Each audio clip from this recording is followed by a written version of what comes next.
হযরত ফাতেমা রাদিয়াল্লাহু তাআলা আনহা শুধু পানি পান করলেন। অতঃপর পরের দিন সকালবেলা হযরত আলী রাদিয়াল্লাহু তাআলা আনহু ইফতারের জন্য কিছু আটা সংগ্রহ করে বাড়ি আনলেন।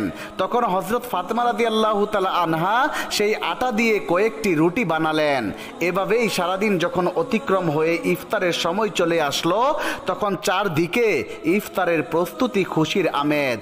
কিন্তু হযরত ফাতেমা রাদিয়াল্লাহু তাআলা আনহার ঘর নীরব নিস্তব্ধ। তিনিও রোজা রেখেছিলেন, কিন্তু সামান্য কয়েকটা রুটি আর পানি ছাড়া ঘরে আর কিছুই নেই। কষ্ট আর অভাব, তবুও ধৈর্যের এক অপূর্ব সৌন্দর্য ফুটে উঠেছিল সেই ঘরে।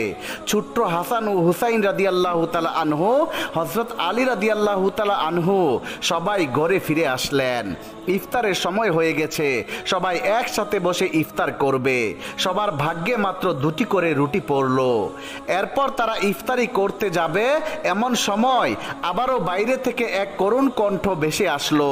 হে নবী মুহাম্মদের বংশধর, আমি 3 দিন ধরে অনাহারে আছি। আমি শুনেছি তোমরা আল্লাহর পথে দানশীল। যদি কিছু খাবার থাকে আমাকে দাও, আমি যে ক্ষুধার যন্ত্রণা আর সহ্য করতে পারছি না।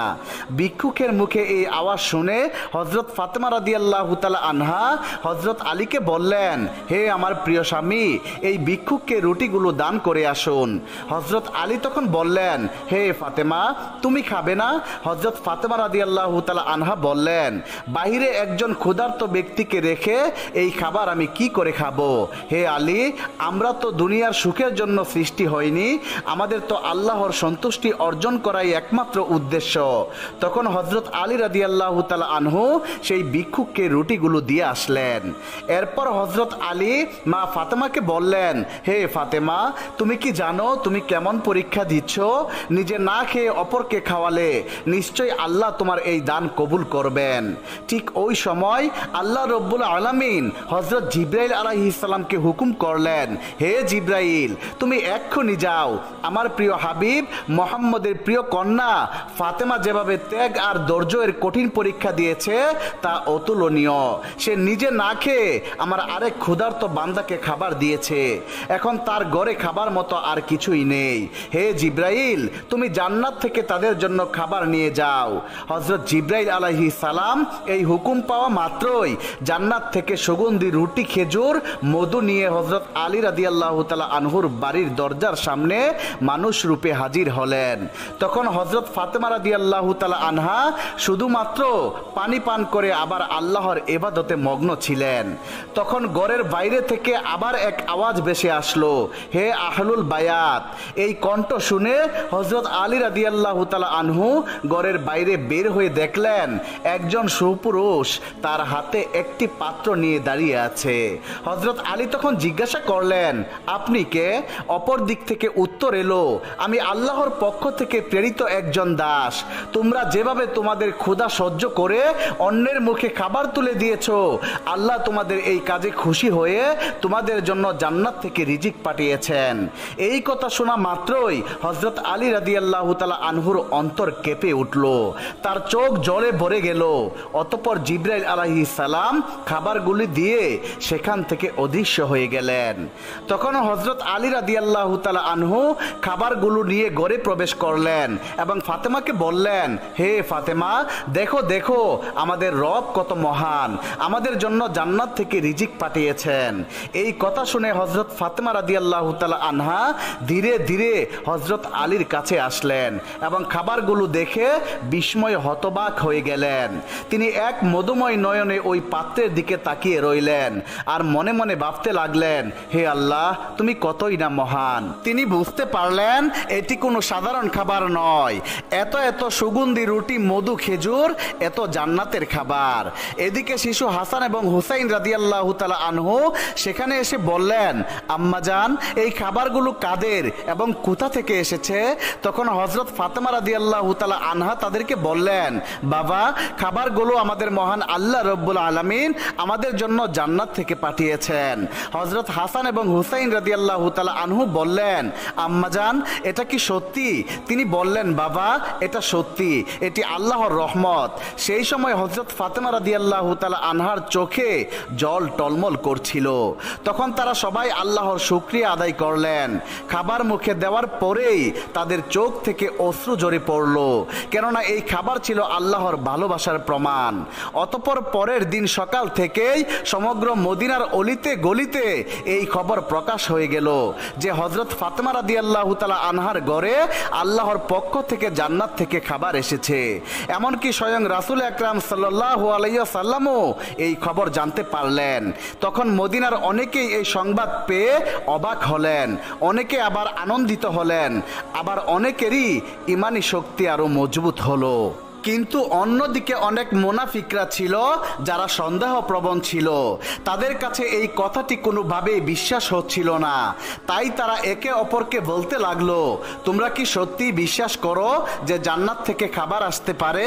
তখন একদল লোক বলল, কেন আসতে পারে না? আল্লাহ চাইলে সব কিছুই সম্ভব। তখন আরেক দল লোক বলল, কিন্তু শুধুমাত্র ফাতেমার জন্য কেন জান্নাত থেকে খাবার আসবে? এইসব সন্দেহপ্রবণ কথা ধীরে ধীরে মদিনা অলিতে গলিতে ছড়িয়ে পড়ল। যখন বিশ্বনবীর কানে এই খবরটি পৌঁছালো, তখন তিনি সবাইকে উদ্দেশ্য করে বললেন, হে মদিনাবাসী, তোমরা কি বিশ্বাস করো না যে আল্লাহ তার বান্দাদের জন্য অলৌকিক ব্যবস্থা করতে পারেন? যদি আল্লাহ রব্বুল আলামিন মেরাজের রাতে আমাকে জান্নাতে নিয়ে যেতে পারেন, তবে তিনি কি আমার কন্যার জন্য জান্নাতের খাবার পাঠাতে পারেন না? আমার কন্যা ফাতেমা জান্নাতের নারীদের সর্দারিনী হবেন। আল্লাহ তাকে যে মর্যাদা দিয়েছেন তা অতুলনীয়। এই মর্যাদা অনেক সম্মানের। এই ঘটনা সেই মর্যাদার একটি নিদর্শন মাত্র। অতঃপর বিশ্বনবী সূরা আত-তালাকের একটি আয়াত তেলাওয়াত করে সবাইকে শোনালেন, যার বাংলা অর্থ ছিল এই, যে ব্যক্তি তাকওয়ার পথে চলে আল্লাহ তাকে এমনভাবে রিজিক দান করেন যা সে কল্পনাও করতে পারে না। তখন সবাই নীরব হয়ে গেল। বিশ্বনবীর মুখে এই কথাগুলো শুনে সাহাবীরাও আরো দৃঢ় ঈমান লাভ করলেন। সুবহানাল্লাহ। এই ঘটনার পর এক রাতে হযরত ফাতেমা রাদিয়াল্লাহু তাআলা আনহা ধীরে ধীরে নিজের কক্ষে গেলেন। দীর্ঘ সময় আল্লাহর ইবাদত করলেন এবং চোখের পানি ঝরালেন এবং আল্লাহর কাছে মোনাজাত করে বললেন, হে আল্লাহ, আমার তো দুনিয়ার কিছুই চাওয়ার নেই। আমার একমাত্র চাওয়া আপনি আমাদের সবাইকে জান্নাতে একসঙ্গে রাখেন। হে আল্লাহ, তুমি আমাকে এমন সম্মানিত করেছো যার জন্য আমি যোগ্য নই।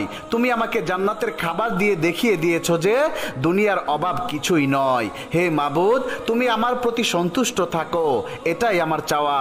হে রাব্বুল আলামিন, আমার সন্তানদের তুমি হেফাজত করো, আমার স্বামীকে তুমি বরকতময় করো, আর আমার আব্বাজানকে তুমি জান্নাতের সর্বোচ্চ স্তরে উত্তীর্ণ করো এবং বাবার সমস্ত উম্মতের উপর তোমার রহমত বর্ষণ করো।